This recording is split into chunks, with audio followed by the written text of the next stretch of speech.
بسم اللہ الرحمن الرحیم. In the name of Allah, the Beneficent, the Merciful.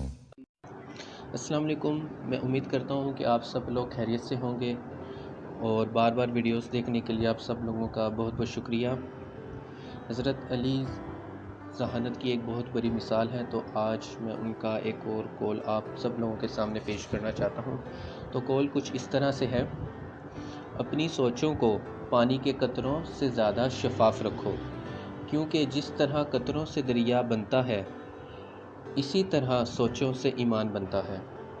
اپنی سوچوں کو پانی کے قطروں سے زیادہ شفاف رکھو، کیونکہ جس طرح قطروں سے دریا بنتا ہے اسی طرح سوچوں سے ایمان بنتا ہے.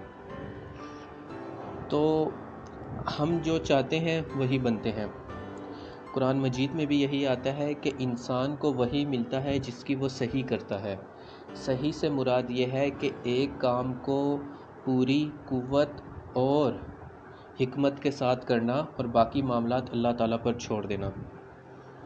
تو اگر ہم سب کچھ محنت سے کریں گے تو سب کچھ حاصل کر سکتے ہیں. ویڈیو دیکھنے کے لیے آپ سب لوگوں کا بہت بہت شکریہ. اللہ تعالیٰ آپ سب لوگوں کی حفاظت کرے.